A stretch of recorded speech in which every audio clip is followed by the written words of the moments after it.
Good afternoon, esteemed excellencies, ladies and gentlemen. Ramadan Kareem. I am Daniel Beg, Events Director at Forbes Middle East. Hope you're all safe and keeping well during these times. Welcome to our first virtual session of the ForbesTechVoice series, where we understand Life 2.0, a future post-COVID, and how this pandemic has fundamentally changed our lives. Delivering impactful content is at the heart of everything we do at Forbes, and we want to continue on that mission. In these unprecedented times, as we all work from home, we bring to you the Forbes Tech Voice, a series of monthly virtual discussions featuring the top leaders from across the spectrum, sharing their perspectives on how this pandemic has fundamentally changed the way we live and do business. The Forbes Tech Voice series is a part of the Forbes Tech Summit, which is to be held in Q1 of 2021. And we're working closely with an exceptionally astute council to curate the content that will highlight the most pressing points of this disruptive era. I would like to thank all our esteemed speakers and you all for tuning into this session. I would also like to take this opportunity to thank all the frontline workers who've been working night and day to keep us all safe. Keep maintaining social distancing. We have the Abu Dhabi police and the government authorities online today, and I'm sure we don't want a virtual fine for this. On that note, I'll pass it on to Suraya, Turk, who will be our moderator for today. Suraya, over to you. Thank you, Danielle. And thank you for all who have joined us. I can see that we have a number of participants, so it's quite exciting to have so many people tuned in. And thank you and welcome to the panelists. So as Danielle said, my name is Suraya Turk, and today I'll be moderating the first episode on Understanding Life 2.0, Embracing Change.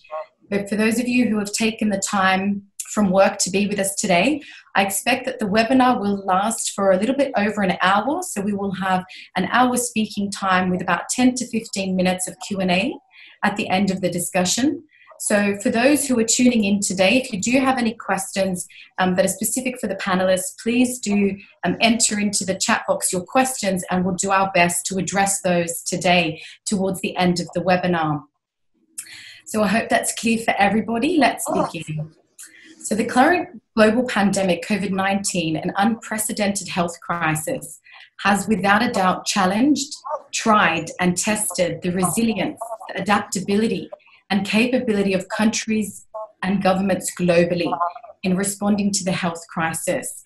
Governments have been challenged on every level to protect their citizens from preventing the spread, ensuring and providing healthcare systems and treatments are adequate, creating an environment where life and work and business can to some degree continue for the survival of the economies, and most importantly, to lead strategically and effectively plan and prepare for life beyond Corona, what Forbes has termed Understanding Life 2.0.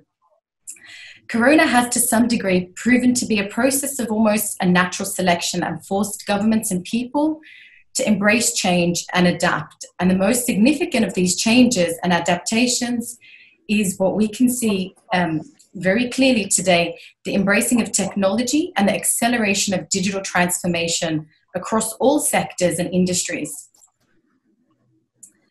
So UAE is arguably one of the smartest cities and the countries in the world and has for a while been at the forefront of using data and technology to position itself as a hub for technological innovation and implementation.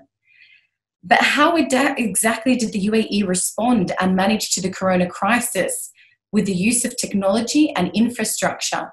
What challenges did it face and what did it learn? What did it learn to strategically prepare itself for the Life 2.0?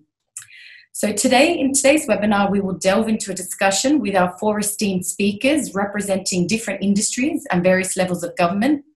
We are joined today by His Excellency Dr. Amin Al-Ameeri, Assistant Undersecretary of Public Health, Policy and Licensing at the Ministry of Health and Prevention, Dr. Lieutenant Colonel Hamad Alnuaimi, Head of IT and Telecommunication at Abu Dhabi Police. I hope I'm pronouncing that correctly, Dr. Hamad.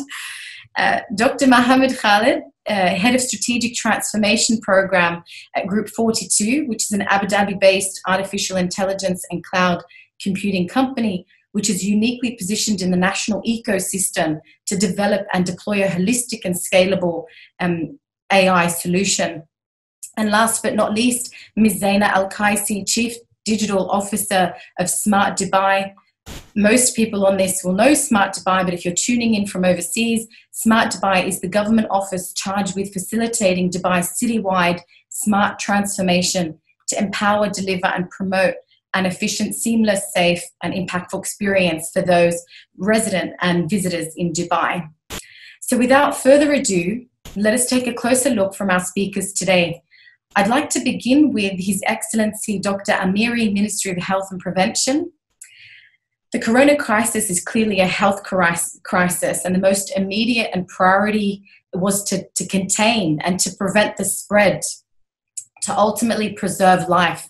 So, Doctor, I'd like you to tell us more about how the Ministry of Health responded to the corona crisis and how it contained the spread through the use of technology, if I may. Thank you very much. At the beginning, it's good afternoon to everyone, and it's my profound honor to join this nice gathering from different sectors, discussing one of the most important subject to the whole universe, not only to the United Arab Emirates. The government of United Arab Emirates, in fact, planned a long time back in establishing a strong base in protecting the community of this beautiful country, the United Arab Emirates, by having different policies, different laws, and I will start with some of them to give a sort of evidence that how the government succeeded to protect the community at this pandemic situation.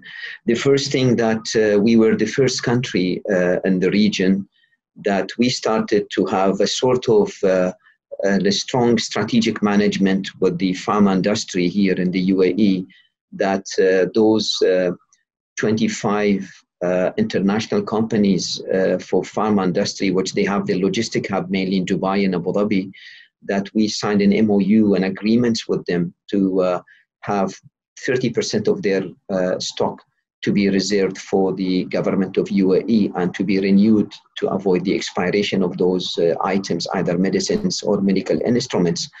And this will give a sort of support to the country that at any big disasters and a bad situation, such this pandemic situation, we have a good reserve of medicines and no shortage will happen in UAE. Secondly, we have NCEMA. NCEMA stands for the Institute of Emergency and Disaster in United Arab Emirates, where they lead the whole situation of the government of UAE, federal and the local at the time of the disaster. NCEMA, in fact, started to have a continuous meeting with different sectors at the level of UAE and put some sort of plan of actions in protecting the community. And a part of it is the guidelines of the protection, the lockdown, the protection of the community, in providing and huge programs for the testing of the community with different sectors. I will say the hospitals, the clinics, also the drive-through is one of the, in fact, the pillars which we started through that pillar to depend on in allowing the community to test themselves if they wish, and on an easy way, and give them the result within less than 24 to 48 hours. We started to have COVID-19 specialized clinics all over the country to be open 24 hours to serve the community. We started to have a sort of programs, in fact, different groups of medical health professionals like GPs and nurses. They are going all around the labor camps. In fact, we are testing them. We are trying to take out the suspected cases and the positive cases and put them under quarantine and provide them with the medications free of charge. On the top of it, by the way, none of the countries will succeed to protect themselves and to be active in fighting against any sort of diseases or pandemic situations unless if you have strong legislations. And this is not something new to the UAE, and a good evidence and a good example that we had the Communicable Disease Law number 14 in 2014. This was released by His Highness the Federal President of the United Arab Emirates, His Highness Sheikh Khalifa bin Zayed, that we had the law number 14 in 2014. And this law in Article 18 and 21 gives the guidelines in how to protect the community and what's the actions that the federal government through the NCEMA and Ministry of Health and Prevention and rest of health authorities will be able to take it into consideration in protecting the community. And a part of it was also in banning the exportation of the medicines, PPEs, medical equipments, medical instruments, but not 100%, just to ban. And we started since beginning of February. We were the first country to protect our community and having those items available for them. But we tried to, again, do a sort of balance, not only to ban 100%, but also do a balance to support the export program in United Arab Emirates and to support the foreign companies which they are based in this beautiful country, and also to help the neighboring countries. By the way, we have almost 75 scientific offices representing international and pharma companies based mainly in UAE, and we are supporting from this beautiful country through a report which was published by the PwC that we support 41 countries from UAE with medicines, medical instruments, PPEs, and medical equipments.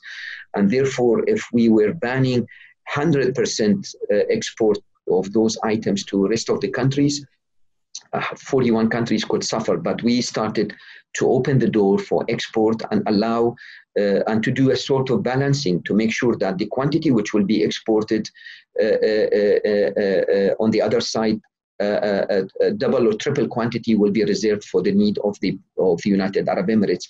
And I will tell you now, since January 2020 until today, and inshallah for the near future, none of the patients suffered by not having a room at any of the hospitals or ICU bed, or a single tablet of chloroquine, hydroxychloroquine, Avigan, or whatever, or PPEs or whatever. You go, and even the sanitizers, go to any of the supermarkets, any of the pharmacies, you will see plenty of sanitizers, PPEs are available, and with the cheapest price. Even we control the price, and also the testing with the PCR technique. We allow the private sector also to open their door to do the testing, to expand the activities of UAE and testing the biggest number of population in United Arab Emirates. And I think even the WHO announced that UAE is one of the unique countries that we had the biggest number in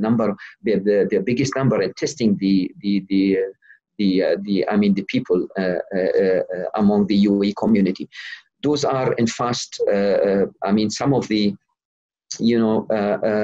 items which was the actions from the government of UAE to protect the UAE community from this pandemic disease, and also to protect the market and to protect also the hospitals, and to make sure that also the private companies will be able to function without any sort of difficulties, and to allow them to export their items to outside the United Arab Emirates.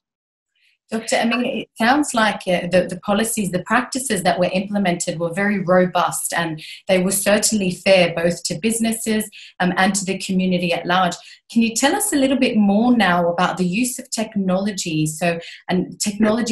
The role of technology in the healthcare sphere. So last week I was on another webinar which was discussing healthcare specifically, and was looking at the environment of the healthcare in relation to sort of the use of telemedicine. So that's become now more of a common practice than it was before. Can you tell us a little bit about what's happening on that front? So let's focus a little bit on technology and the role that has played specifically in the healthcare sector. Excellent. That's an excellent question. In fact, I will try to touch base on 4 points only. Number one, the telemedicine, by the way, it's not something new to the UAE. I remember the first, my beginning life of working at the Ministry of Health. The Minister of Health at that time, in 1993, I believe, asked me to be a coordinator with someone called Professor Gora. He was the most eminent cardiologist from Mayo Clinic to establish the telemedicine between Mafraq Hospital and Mayo Clinic at the state. And UAE started the telemedicine since 1993, and this is not something new. And I think you were reading the news or seeing the TV interviews that many of our hospitals, either in Abu Dhabi or Dubai or Sharjah or wherever, that the big procedures used to be performed through our surgeons and supported by an eminent surgeons, either in France or UK or Germany or the state, which it means that telemedicine was there. And we supported this part of the practice that since last 3 years, by the way, it's not because of the COVID-19, but during this COVID-19 pandemic situation, we expanded the activities. For last 3 years, we allowed many of the hospitals, many of the major health centers to do a sort of like we call it the distance treatment, to allow distance consultation, mainly for the patients with the chronic disease, diabetes, hypertension, and whatever.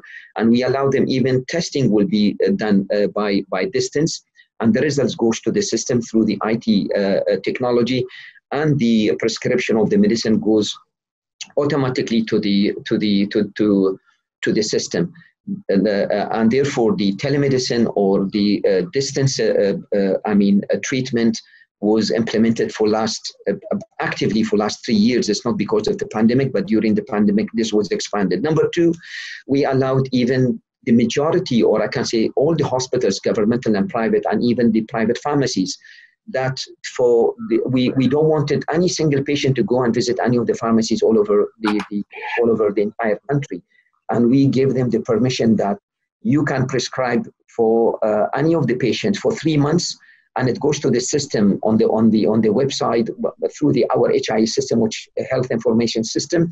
It goes to the to the web-based, and the patient can take his national ID and go to any of the pharmacies to request them by phone, and the pharmacy will do the delivery of that medication door to door, from the door of the pharmacy and the door of the patient's house. And therefore we don't want the patients even to go not to the clinics and the hospitals unless it's urgently needed, and not to go to the pharmacies a lot, and the medication will be provided for them for 3 months, and they can do a refill. Number three, we try to have a sort of an agreement with Huawei that they have to use the AI, artificial intelligence. There is a small vehicle, so beautiful, and I have a video. I forget to ask my secretary to share it with you here in this webinar, that in one of the, in Sharjah, in one of the areas, which there are luxury villas and houses, which the infrastructure is excellent, similar to the rest of the cities in the UAE, this vehicle will provide you with PPEs and with sanitizers.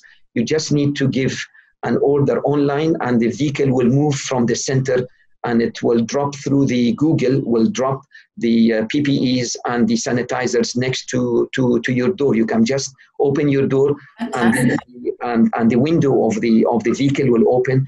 The box of the mask and the 2-3 bottles of the sanitizers is at the window. You can just pick them and take it home, and it is really sterilized. That's number three. And we are expanding our activities on that area. Number four, I think His Excellency, my Minister of Health, His Excellency Hamad Al-Uae announced today, it's in the media, that there is an IHC holding company, I think Dr. Hamad knows, which is again a part of group of G42. They use the AI, the artificial intelligence, and discovering the presence of the virus at the drop of the blood.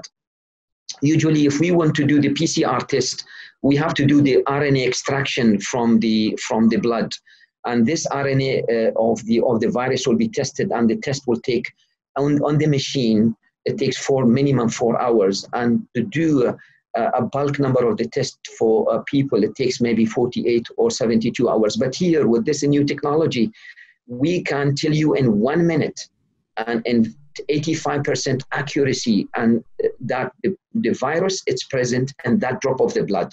And this machine is very small, portable. You could put it in any of the malls, any of the hospitals, any of the labor camps, that you can just take a drop of the patient, and within a minute, you can say by using the electronic microscope and expanding the vision of the presence of that virus at that drop of the blood. And this is something that I can assure you that I can say the virus is present in the blood of Mr. XYZ. And this is, even it will avoid false negativity or false positivity with doing the test, in fact. Very. Yeah, I mean, this is some of the examples of, how the UAE, the government of the United Arab Emirates, has a vision to support the R&D in UAE and to use the AI in supporting the health sector and to support the humanity. Thank you very much, Doctor. And can I ask, when can we expect to see this AI being rolled out, the testing where you can get 85% accuracy? When perhaps that should be directed to Dr. Khaled from G42, is that right? When can we expect that to be implemented? In fact, it's very soon. Maybe Dr. Khaled has more details, but I got the details from G42 people yesterday and my minister, and I was communicating with them in some of the details due to through my specialty. But they are very, enthusiastic in taking it out and commercialize it, hopefully by coming few days, inshallah. Inshallah. Thank you so much, Dr. Amin. Fantastic initiatives there, and you really have highlighted to us the proactive and I guess the aggressive approach that we're taking to combat the coronavirus. So the healthcare system and the Ministry of Health is doing a fantastic job. Thank you for that. What I might do now is turn to Dr. Hamad and ask you some questions, Dr. Hamad, looking at a very different sector. Dr. Hamad is, as I explained earlier, in the Abu Dhabi Police and the head of IT and telecommunications. Dr. Hamad, can we hear from you about how the Abu Dhabi police have responded, I guess, after a healthcare crisis and dealing with healthcare? The next is the safety of its citizens and ensuring it abides by the laws, maintains safe distancing and practices and policies. But as the head of IT and telecommunications, what did Abu Dhabi police do in a response to the corona, and how was that effective in maintaining a safe environment? Well, thank you, Suraya, for the introduction, and welcome everybody. Thank you so much for your excellency for the wonderful brief about the healthcare sector. And just a small correction, I'm the head of the telecom section, not the head of IT. Because it's a huge... Sorry, just telecommunications. Yes. Well, as other organizations and entities around the country and federal and local government, the police department is considered as the first and one of the first responders for this pandemic situation. And we consider as the health sector is number one, and I would say would be after those guys.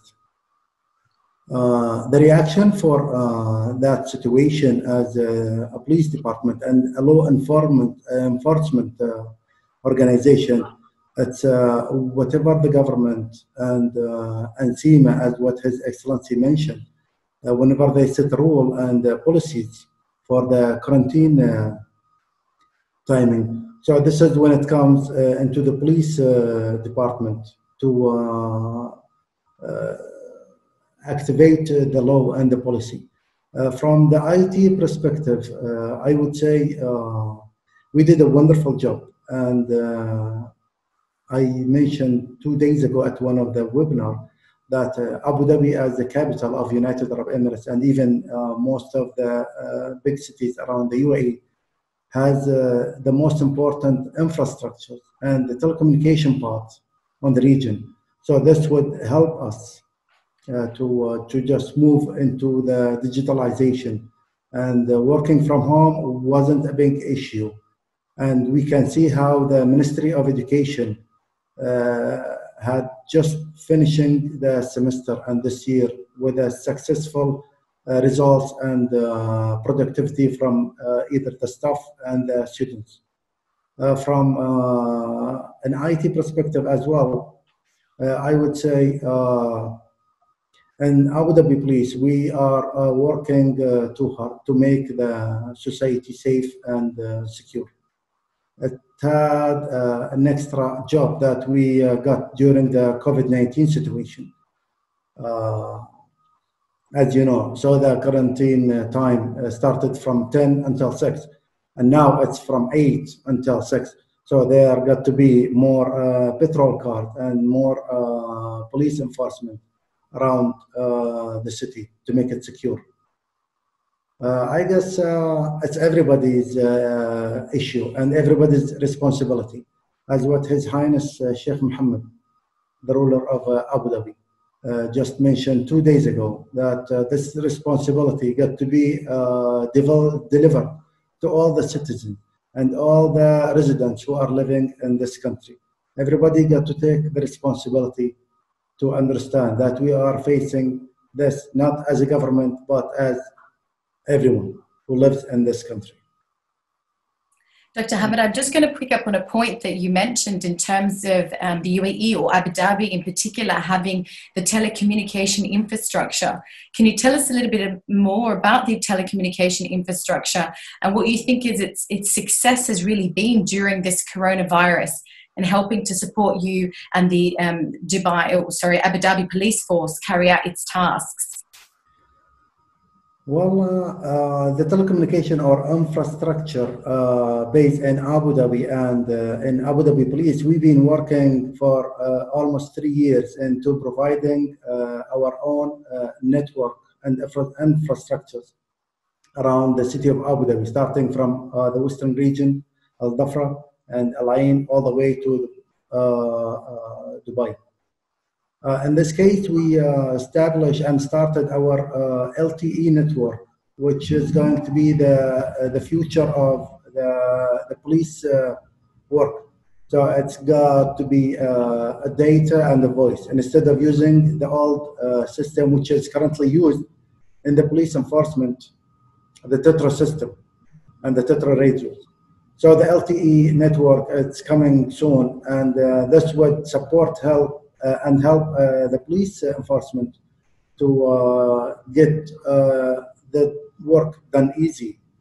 Most of the vehicles are going to be smart, and most of our police officers and the field officers are going to be using the smart applications and the smart tablets. It sounds to me like the UAE was really ahead of the game even before Corona hit. So when we were presented with the Corona crisis, it sounds like the UAE as a whole, as a government, through its policies, its practices, and the technology that it uses, being part of a very smart city and a smart country, has been absolutely effective. What I might do is bring in Dr. Mohammad Khaled at this point in time because, Dr. Amin, when he was speaking, was talking about the collaboration between the healthcare and Group 42 as a AI and solution provider. So, Dr. Mohammad, maybe you can tell us a little bit more about what G42 is doing and how effective it has been, and particularly in the crisis, how has it responded and how has it upped its game to support government to be effective during these times? Good afternoon, everyone, and I want to thank His Excellency for his input, Dr. Hamad as well. Actually, it's a combination between the effort among all the sectors. And we always been saying digital transformation is the first step of the future acceleration. If you go back in 2013, His Highness Sheikh Mohammed bin Rashid, the ruler of Dubai and the Vice President of UAE, he said we are not anymore e-government. We are a smart government from this world. And we don't want people coming to our service center to get the service, or we don't want any delay in our government service. And by 2021, we're going to be like paperless governmental organizations. And that's helped a lot in, for readiness, or jahiziyah, we called it, to respond to any crisis with employing emerging technologies, using AI, using surveillance system, using, let's say, the resources on the ground, and how sharing these information together in order to give you situation awareness in the real time to respond to the crisis, and giving the right information to the right people once it's needed to respond to the issues or incident or the crisis, and how to deal with it. These integrations among the governments and helped the private sector and helped the government sector to employ these technologies and take it to the next level and let it working and talking with each other.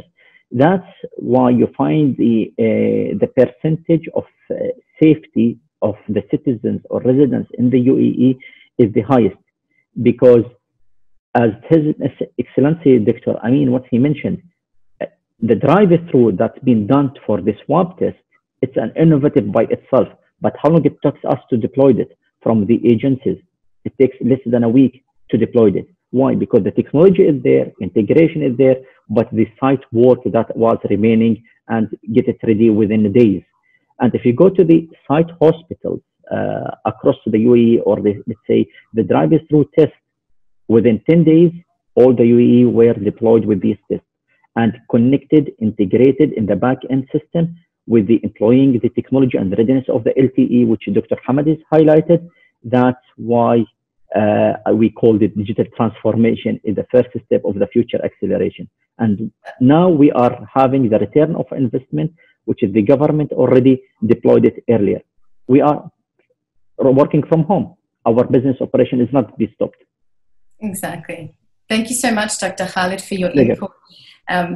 Very, very good points, and we'll come back to the points that you've raised in that discussion. I'd just like to bring Zeina in on the discussion at the moment, because Zeina, you're from Smart Dubai, and I guess once we look at healthcare and have managed that situation, and then we looked at policing and law enforcement, you know, the next step is once people feel safe and they feel comfortable enough to resume their life, now they started thinking about that. So everybody will know in the UAE, you cannot do business and you cannot work if there's no interaction with government services. They're part and parcel of businesses and people's lives here in the UAE. So what did Smart Dubai do? How did it respond to this situation? How did it give people the confidence that they needed to slowly resume and continue almost some normal way of being and life? I mean, to some degree, of course, because they had to work remotely, but to resume their work so that there wouldn't be an economic crisis, not just a healthcare crisis. Right. Thank you, Suraya, for that. That's actually a very important point. And basically what we saw during the crisis was the unfolding of two realities, really. The first reality was, I call it the moment of truth for governments and how governments operate all around the world and how they provide their services to the community. Why was it a moment of truth? It's because governments all around the world have been saying, you know, for decades that they are going digital, and they've been spending billions of dollars annually on digitizing. And when this crisis hit and there was a complete lockdown, that was put to the test. So it was a moment of truth in the sense that could people continue to receive government services completely digitally inside their home? And there was no option here even to have one step in the process be a physical visit to a customer service center or a paper that needs to get somewhere. That option was completely taken away. So it is the ultimate moment of truth of how digital we really are. The second reality that this crisis unfolded was one related to, I call, debunking the myth of the impossible. As someone who's been working in the government for over a decade, many times when we want to completely digitize a process and remove any of those, I would call, customer pain points, which usually include rubber stamps, paper documents and files, and customer visits, many times it would be received as, no, that's an impossible step to remove. We really need that step as the government, obviously within the realm of protecting the consumer. And what we saw during the crisis was, all of a sudden, there was a willingness, not only in Dubai, but around the world, to completely digitize what was deemed before impossible and to make that a possibility today. And if we look at those two realities and put them within the context of Dubai now, I would say that we did well in our test on the moment of truth and providing digital services to our users. We also identified that this is an opportunity to take that all the way to 100% digitization and to continue the momentum of challenging what was impossible and making it possible. And so if I were to think of Life 2.0 from the context of the government and what Government 2.0 is going to be, I would say to the bureaucrats, step aside, because you're not going to like what's coming. What's coming is a government that has 0 stamps, 0 paper, and 0 customer visits. And the bureaucrats don't like that all around the world. But step aside, because that's the kind of government that is going to unfold. Now, when we come and think about, all right, that sounds great, how are we manifesting that on the ground in tangible results? And I tell you at Smart Dubai, the proof is in the pudding. So we have a tangible, I would say, outcome for this, and this is called our application, Dubai Now. Dubai Now is a one-stop shop government application. It has over 115 government services on this one app, completely digital. And these services are from driving services from the RTA. We have police services from Dubai Police. We have health services from the DHA. We have services from DIWA in terms of paying your bills. We have services from Dubai airports. You could view live flights and in real time. We have services from the Dubai Land Department. You can get an ijari, you can sign a legal contract, you can conclude your rent agreement on the app itself. So now you're renewing your registration, you're getting your driving license, you're checking your patient records, particularly if they're with a public hospital. You're doing that already on Dubai Now. So Life 2.0 and Government 2.0 is going to continue to take Dubai Now and this idea of making the impossible possible and full digitization all the way to encompass what we are dreaming of, which is the entirety of government transactions being 100% digital. And a note on that, the way we're able to achieve this, if you think about it, there's a question of safety and security. How do we know who's who? If we're signing legal contracts, you could even buy, by the way, and sell a car on Dubai Now, including registering it with the RTA. It's all connected on the app.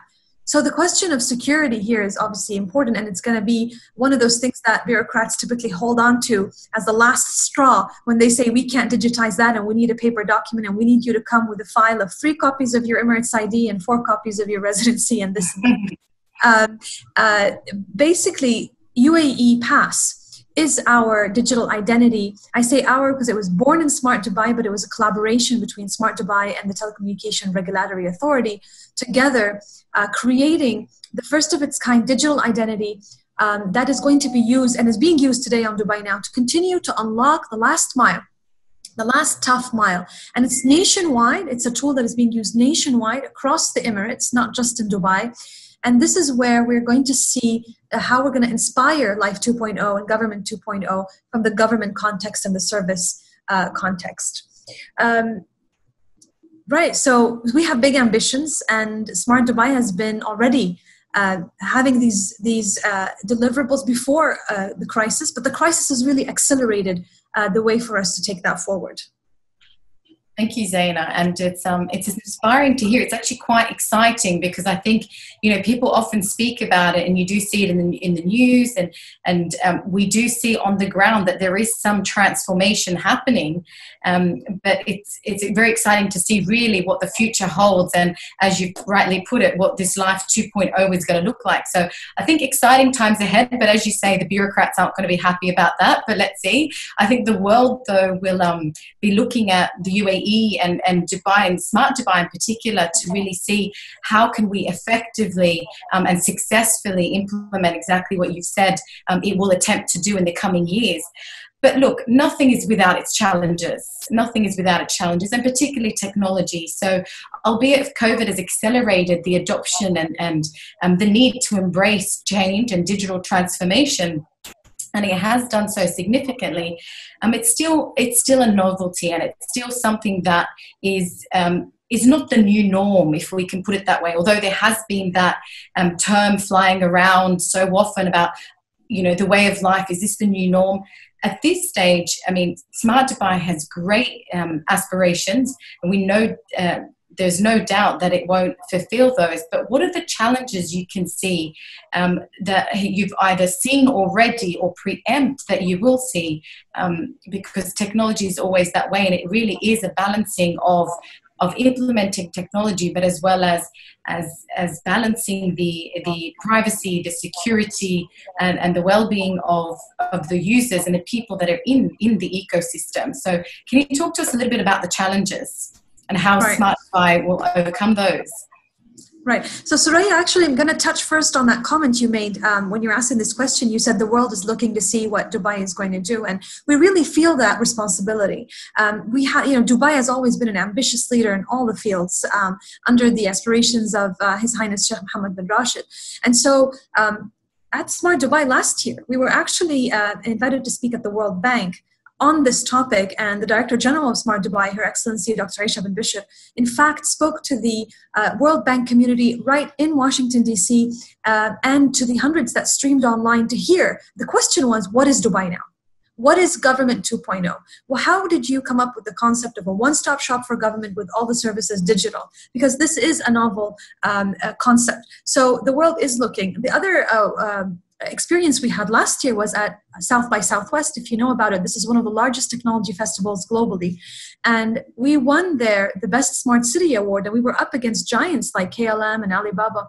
And we won this award for the concept of the one-stop shop, digital, fully digital government, and for our ambitions of the Dubai paperless strategy and 100% paperless community. So you're absolutely right in that the world is looking, and we feel that responsibility to continue this journey all the way to the end.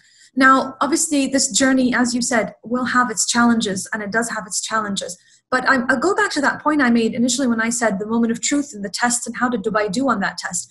I would say the last 2 decades of digitization have really brought us a long way. And what's left right now is what I call the last mile. And that last mile is still left. And this is, if I were to describe this, I would say this is when you have to go for a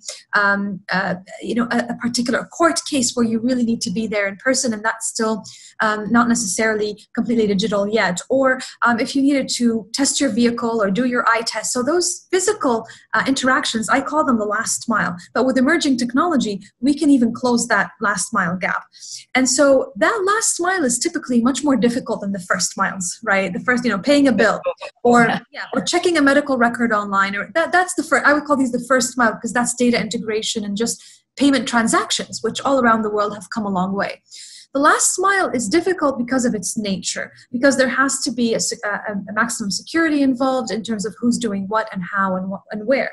And so the challenge there is going to be slightly on the technical scoping side, particularly when it comes to data integration. I think we do need more data integration, not only us, but the entire world.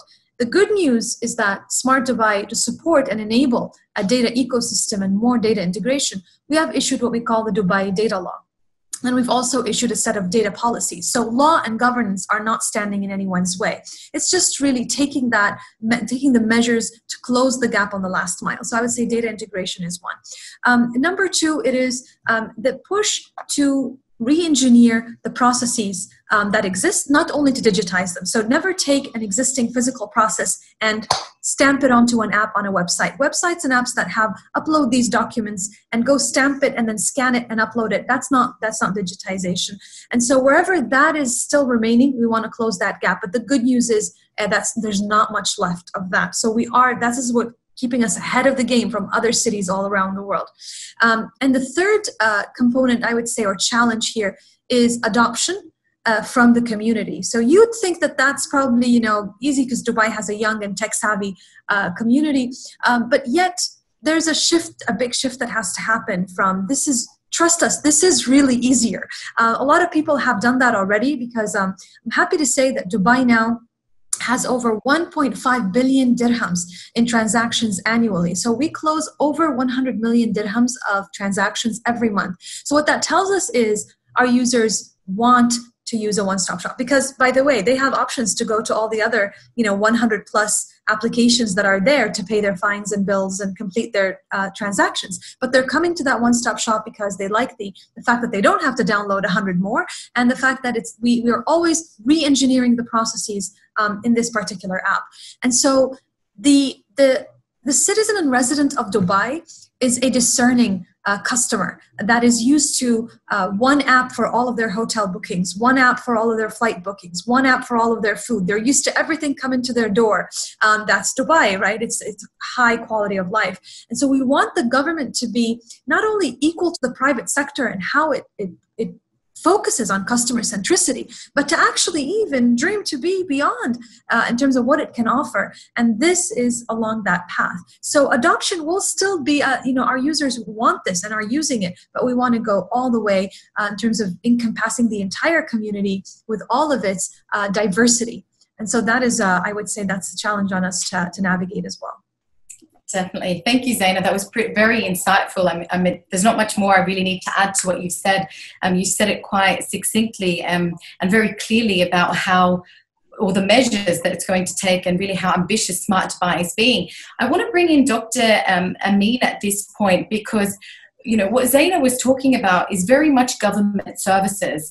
And she was talking about the last mile and really closing that gap. And I believe you can do that with government services, but can you really do that in healthcare? What are the challenges going to be in revolutionizing or digitally transforming the healthcare industry? Can you please tell us a little bit more about that? Thank you very much, Suraya. In fact, the digitalization in healthcare has been taken, a strong pathway towards the, as Zeina, she was saying, close to the last mile. And I will tell Zeina that sooner or later, even the eye checkup will be done while you are at home. It could be done by a specific small devices that it could be, or I can say application downloaded into the PC that you can sit in the front of it personally, and they can check the vision of your eye, and the results automatically goes to the system. By the way, the technology is something that we should get use of it. And the success governments like UAE and Dubai really succeeded in introducing the new technologies into the real life of the governmental processes. And then what is being implemented with, by the way, personally, I do use Dubai Now in paying my bills. I have a small real estate company. I do everything through Dubai Now while I'm at home. I'm so happy to hear that. I'm so happy to within the next 48 to 72 hours, we're releasing a version, Dr. Ameeri, that is going to update the design. So I hope you'll like that and keep things moving on the Dubai Now front. And I'm quite sure in the health sector, Suraya, as per your question, UAE gone beyond the expectation of many strong developed countries that they started for the implementation of HIS system, which is Health Information System, and to use the new technologies and how we will be able to use the AI in discovering unpredicted diseases. I'll give you a small example. We managed with George Washington University Hospital to introduce and develop it. This technology was developed between the UAE government and the hospital. This technology is the application. It's in your mobile that we can use it with the newborn.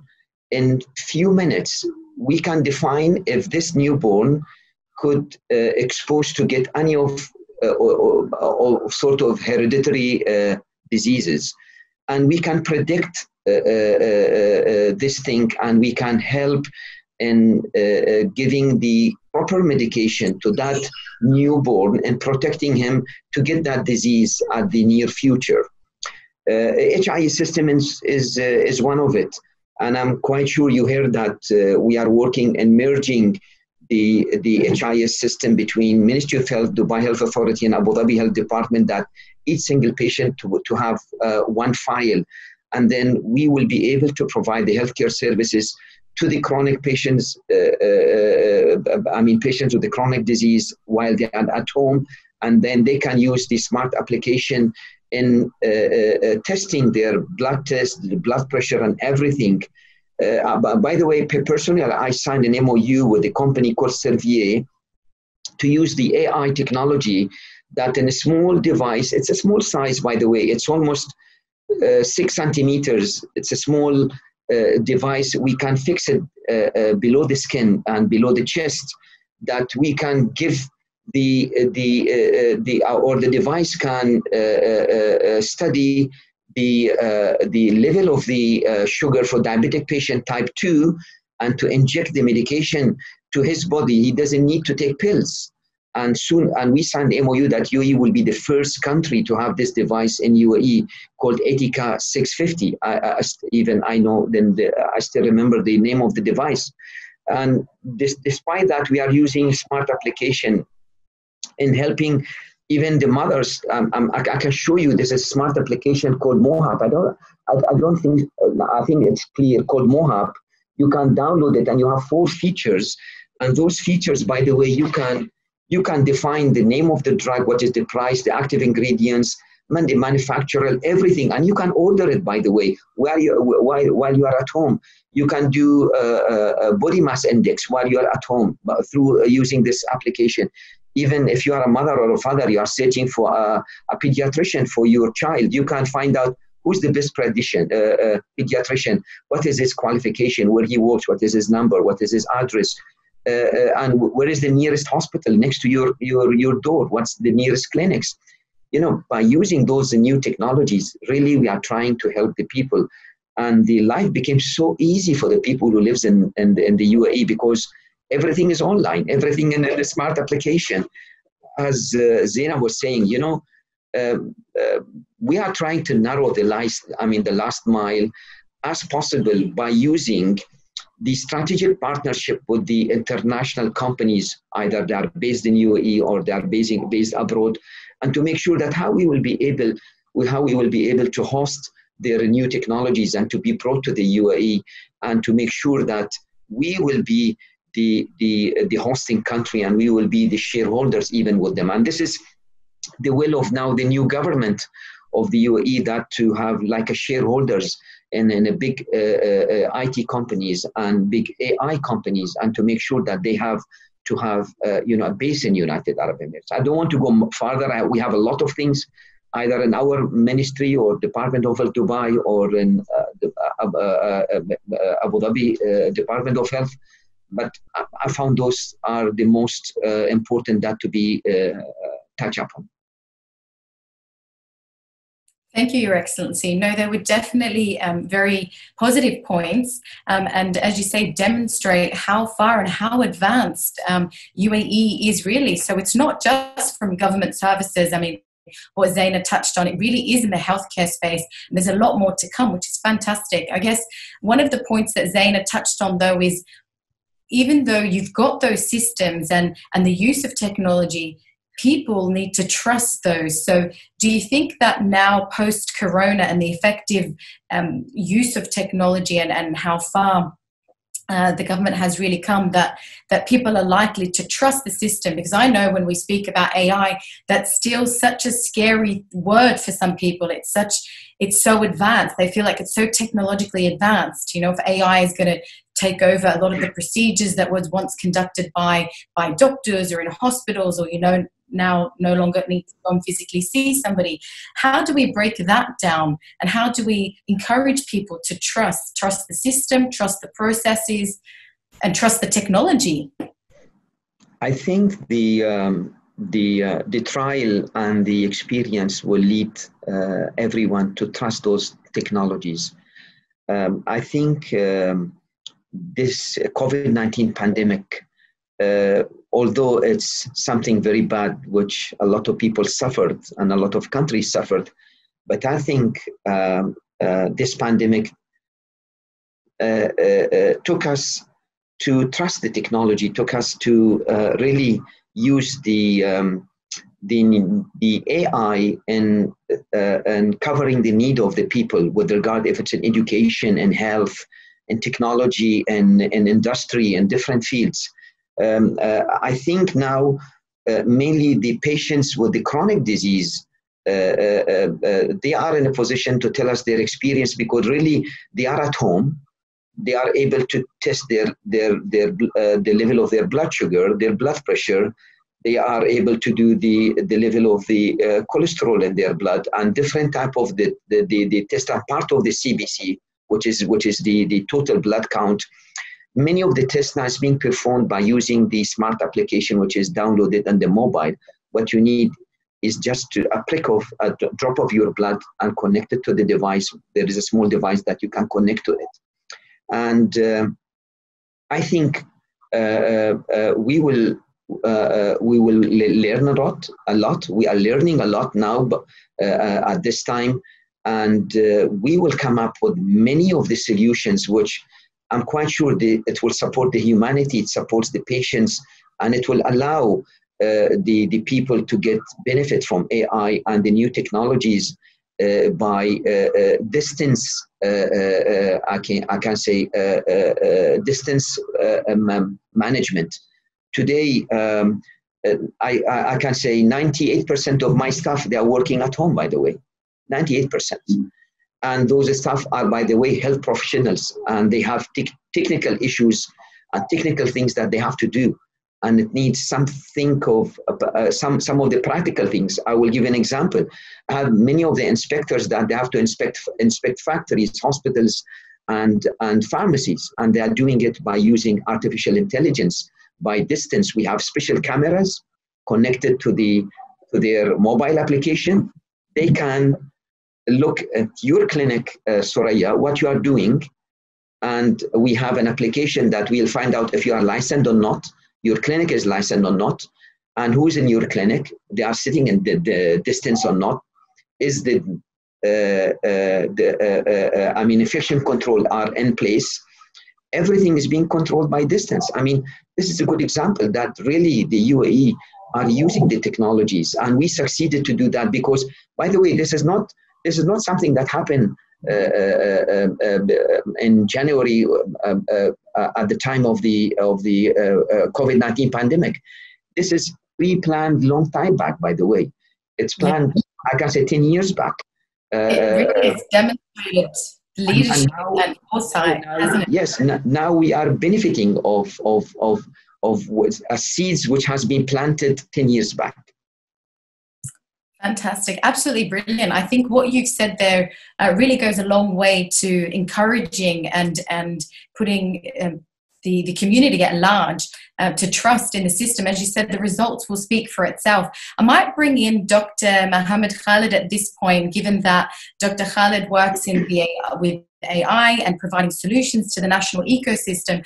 Dr. Khaled, we've heard the amazing, wonderful potential of what AI is going to do or has been doing to some extent now, but what do you see as being the challenges and impediments to perhaps the future of AI in the healthcare or in any sector that it's implemented? Because no doubt it's still a new playing ground. Okay. I want to move one step back in order to take it to the next level. Majority of the organizations, they don't do something called IT/OT integration. And this is one of the things that gonna impact the AI, because the AI is based on the data and the data availability and the data integrations. Because without the data integration or data availability, I won't be able to build my use cases or my scenario in order to predict for the future. The demand on the AI will be increased dramatically right now after the COVID-19, and already increased earlier, but recently will be more and more, because we want to predict the future and forecast what the future will be happening and how the sector will be operating. And I want to be able to know all of this without the data availability or the data integration. And if we want to touch the data availability and the data integration, as Zeina, she's highlighted, and this is one of the key challenges that's stopping the digital transformations and the accelerations.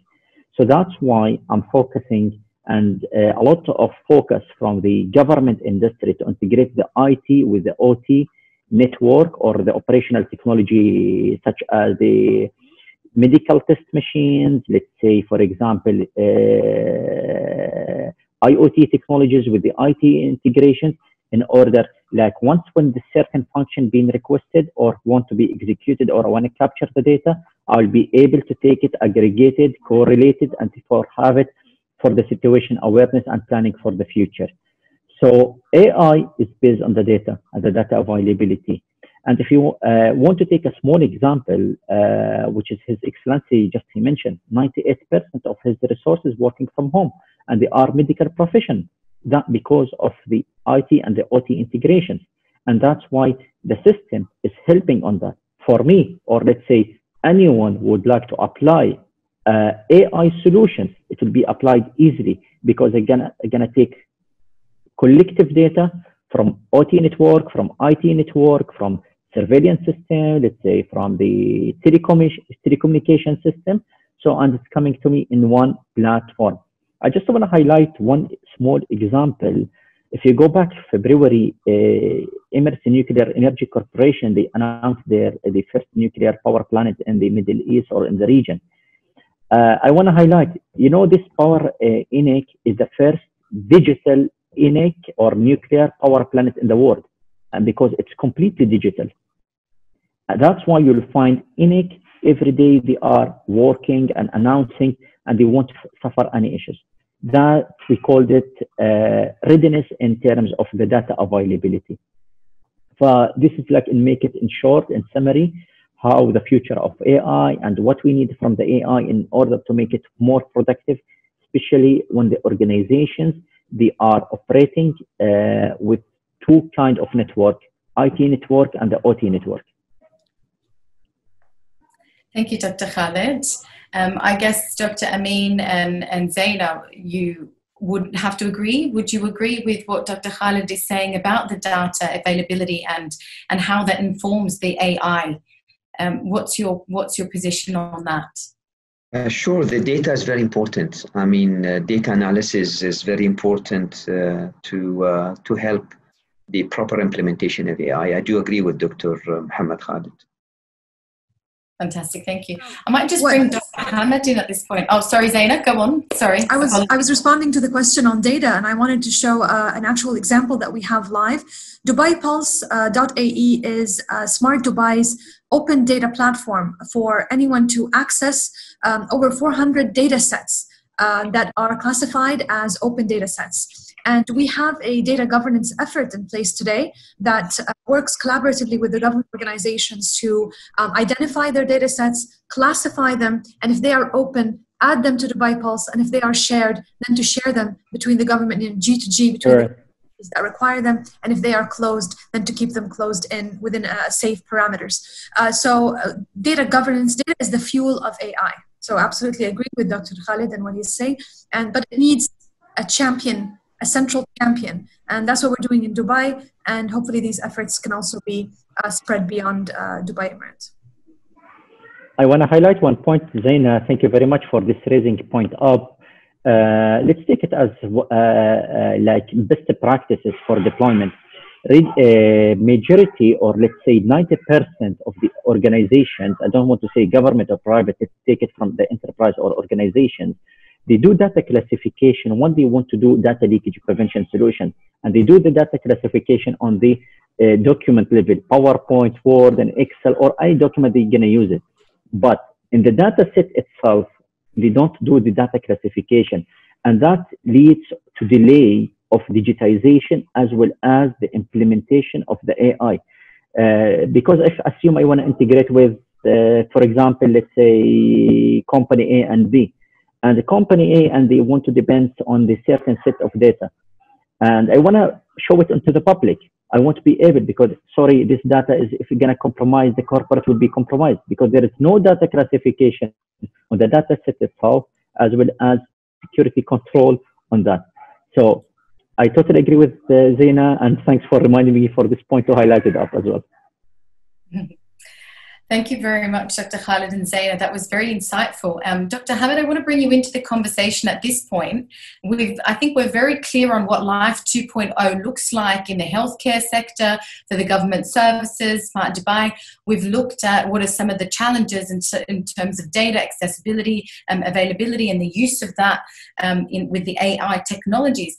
Can you tell us a little bit more about what the Abu Dhabi police force is going to look like in Life 2.0 and what you see as these being some of the telecommunication challenges going forward, if there are any, but I assume there must be. But just tell us a little bit about that and how it's planned, how the Abu Dhabi Police has really planned to overcome those challenges. Sorry, please. Yes. Well, there is always a challenge everywhere in life. If there is no challenge, our life will be black and white. Very true. And I would say from a perspective of AI, we do have an AI section just initiated 2 years ago. And luckily, we got 4 of our PhD holders as a local who graduated from overseas on AI. And those 4 locals are the core business of the AI section in AD Police.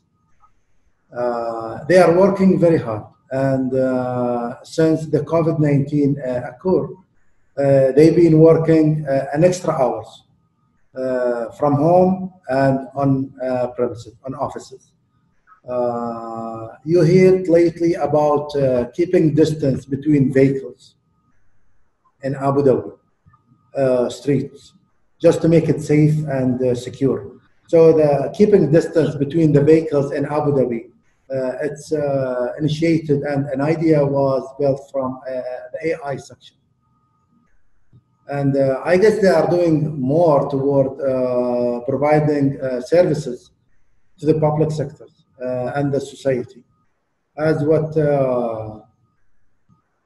Zeina said about the services on the Dubai Now, there are so many services as well going to be digitalized, as well as getting a driver license where you can be at home and have the virtual driver license and either pass or fail.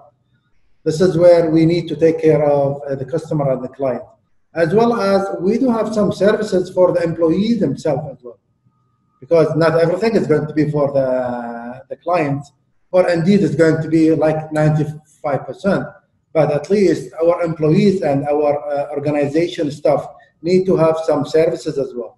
And this is what we are looking for in Abu Dhabi Police, where lately we are providing working from home attendees to employees. So you don't have, as soon as you log into the system, you are just as long as you are putting your thumb or the fingerprint on the attendee's machine, or just a face recognition devices, as well as so many services that from the inside terms for the employees themselves. Future-wise, I guess AI will play a huge role. And GITEX, last GITEX, I guess Abu Dhabi Police were showing their latest pedestrian technology for the drivers that are going through the pedestrian cross lines. Whenever there is a pedestrian walking, there will be a fine and ticket issued automatically through this new devices and a new machine. And I guess AI, it's going to be a huge game. Game-changing, it sounds like it. Thank you so much, Dr. Hamad, for your input. I'm just conscious of the time, and I know we've gone just a little bit over an hour, so I might now take some questions from the audience and direct it to the relevant panelists, if you don't mind. So I might start with Dr. Amin. There was a question for you. How are the efforts of UAE in developing a vaccination for COVID-19 progressing? And are these efforts part of a global alliance? Oops, sorry, Doctor, you're muted. I'll just unmute you. Sorry, Doctor, you're muted. Thank you. Thank you. It's okay, thank you. That's a good question, and it came on the correct time. In fact, let me tell you something which was announced last week. The the Prime Minister Office released a decree by His Highness the Prime Minister to establish a team chaired by the Ministry of Industry and the co-chair is Ministry of Health and Prevention. Myself, I'm representing my ministry to find out what is the plan of action to be taken after COVID-19 in terms of the self-sufficiency of the pharma and medical industry. And a part of the pharma was the vaccines. And now next week we are finalizing our report to make sure that which kind of drugs is being produced that can be used at the time of pandemics, which kind of those drugs is produced in UAE, and which kind of drugs which we need to produce it. And a part of it is the vaccines. Now, although we do produce 1,674 different type of drugs in UAE, and about 15 part of it is biological drugs, and now our plan is that to concentrate on the production of the vaccines, not only for the COVID-19, but also the vaccines for the rest of the drugs, which the vaccines comes from outside the UAE. And I think the government supported the federal government supported the local governments and the private companies to join the efforts together in establishing the way and the ways to implement new technologies in terms of the treatment by using the R&D and developing either vaccines or new treatment. And I'm quite sure you know that Abu Dhabi government announced for using of the autologous stem cells for the COVID-19 patients, positive one. It succeeded very well. And the rate of the success is very high. And so far, I think 85 patients has been treated by using their own autologous stem cells that we collect their blood and we separate the stem cells and we re-inject. It's not an injection, but they take it through the nebulizer. This is a new technology, in fact. Vaccines will come soon, I'm quite sure. The day before yesterday was an announcement from a company called Moderna in the state that they succeeded in phase 1. Phase 1 is the trial on the volunteers, but they have to succeed on the phase 2, which is the trial on the limited number of the patients. But UAE going towards producing different type of vaccines, but not specifically the COVID-19 vaccine. But hopefully by near future, we will be able to produce different type of vaccines as per the decree which was released by the cabinet, the minister's cabinet. Thank you, Doctor. And I noticed that there was another question, but you've in fact answered that.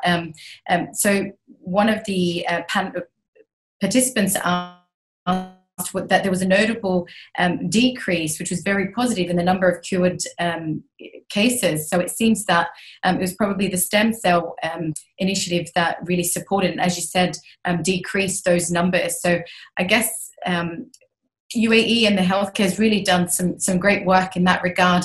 I might just go over to Zeina now, because I can see that we've got a few questions that are being directed to Zeina.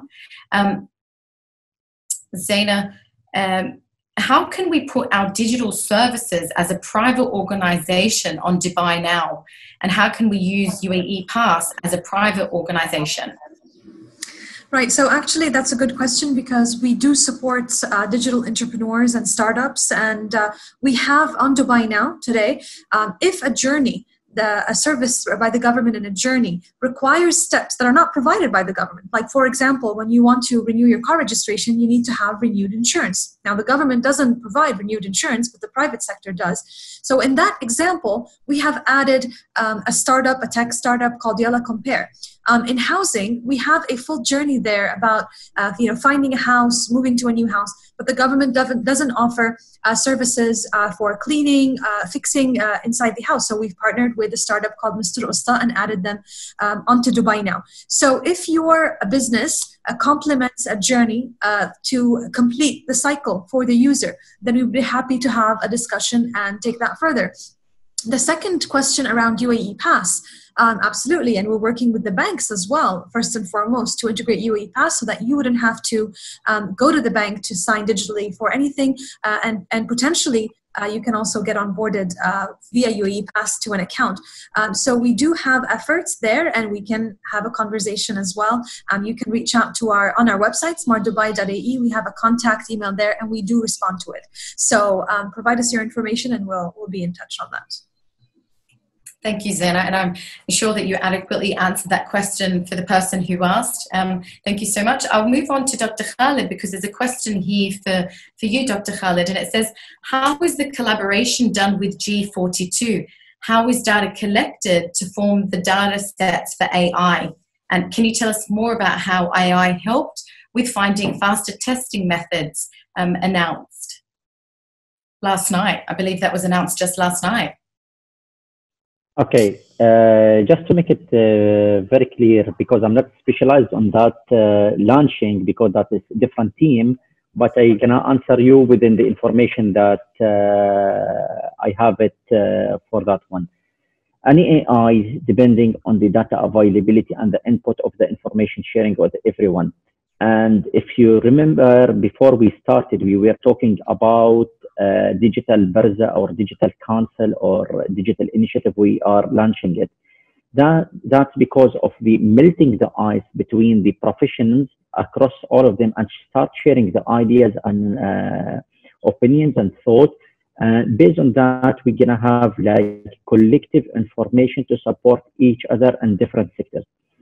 So that one is like a kind of a platform, so everybody can sharing their knowledge, experience in different domain and industry, and based on the certain AI collectively that giving you the results and again and the solution for things to the next level. I'm talking about from the AI perspective, but from that solution perspective, I have to come back to you within after consulting the specialized team, the health team who were working on it.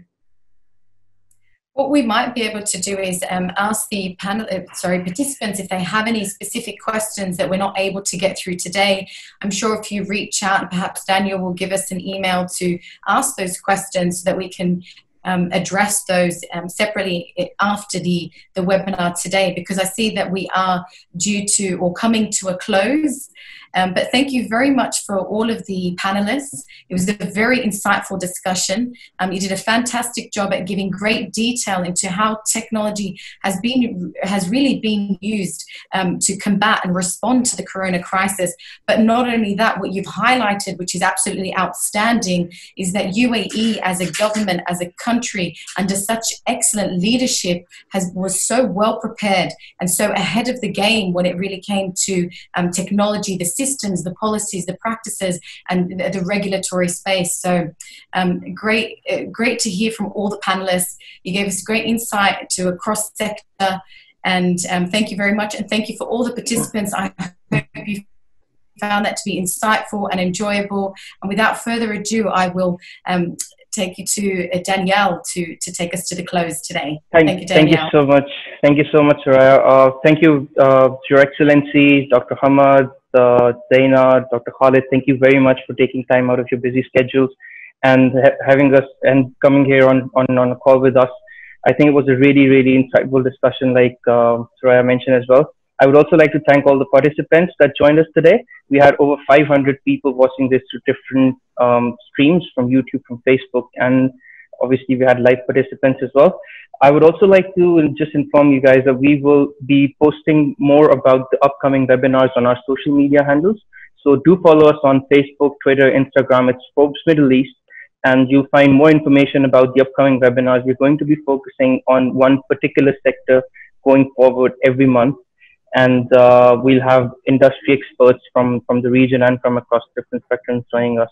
So stay tuned, follow us on social media, and you can also register for future updates on ForbesMiddleEastEvents.com. That's the Forbes Tech Summit website. And also you can drop in if you have any questions to any of the panelists or to us, or if you have any general feedback, please drop us an email at techsummit@ForbesMiddleEast.com. And that's it. Thank you so much, everyone, for joining us. Stay safe. Can I say a few words, Daniel? Sure, Excellency. I have 3 words, in fact. First of all, Eid Mubarak to all of you. Khair Mubarak to you as well. Thank you. And secondly, stay at home and stay safely. And third, I'm very optimistic that this pandemic situation will end soon. And I think the efforts which were taken not only by our country, but by rest of the countries and through the support of the WHO, I think sooner or later we will end up with finding out a solution. And I'm quite sure that within coming, I can say, few weeks or end of June, we will go back to normal, inshallah ta'ala. Inshallah. I'm very much optimistic, and I want to ask you that be happy, and God will not forget, the human being, and God is there to support us, and we will get rid of this virus soon, inshallah. Inshallah. Thank you so much, Your Excellency, for the wonderful words.